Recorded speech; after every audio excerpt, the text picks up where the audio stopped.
begin the color schemes worksheet now, you'll see you have color scheme listed here, and then there is a definition of the color scheme there that tells you if it's one color, like for monochromatic it says one color with the tints, tones, and shades of that color.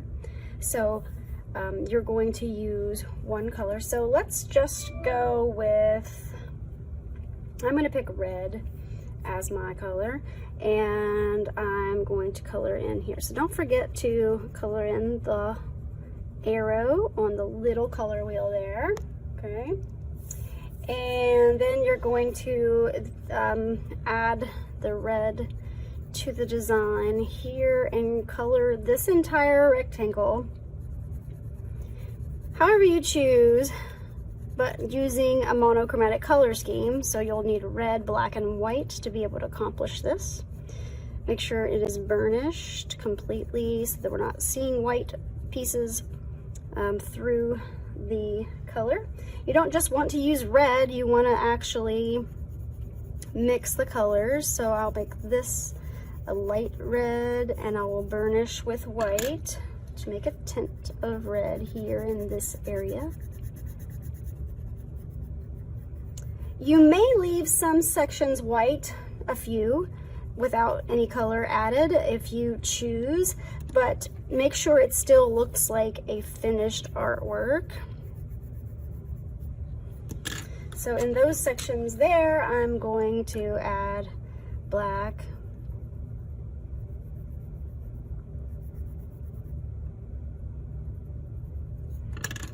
burnish with the red to make a shade of red.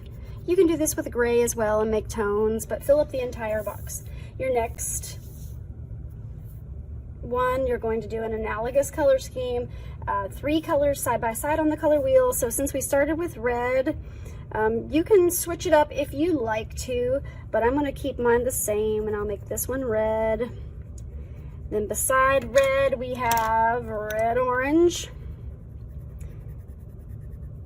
And then to the other side of red, it would be red violet. So I'm going to use my raspberry colored pencil. Okay, so those are the 3 colors that I'm going to be using in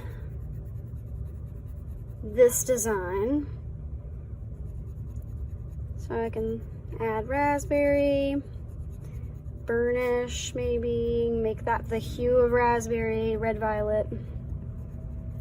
And then I can do red orange.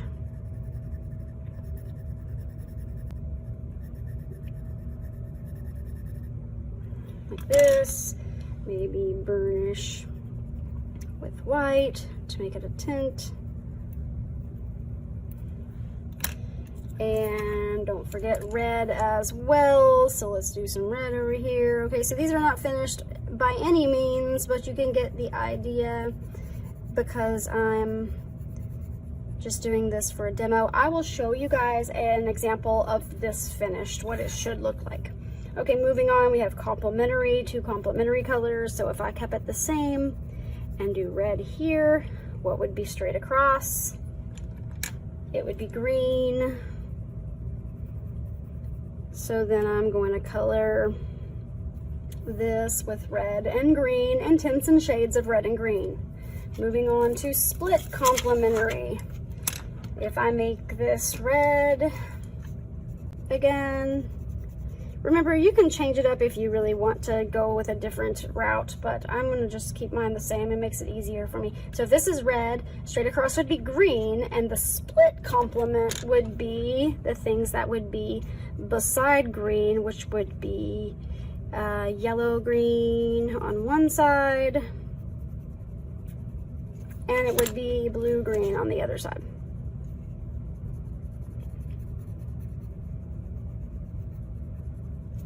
So that would be split complement.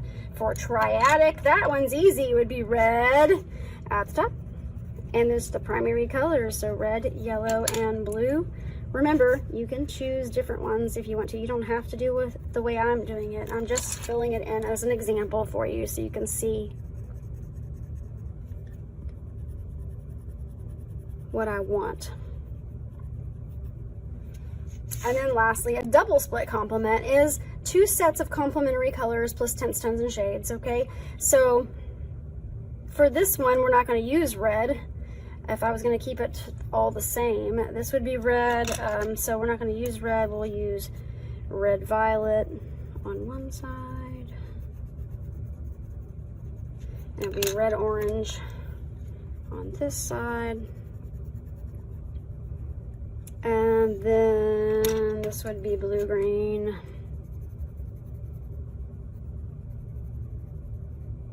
And this one would be yellow green. That looks like a pretty cool color combination.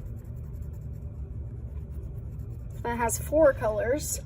That again is a double split complement. So then once you have these determined down the side, you can then again color in all these areas. Make sure most of it is filled in. If there's not a whole lot of white, you can leave some white. It looks nice with a little bit of white.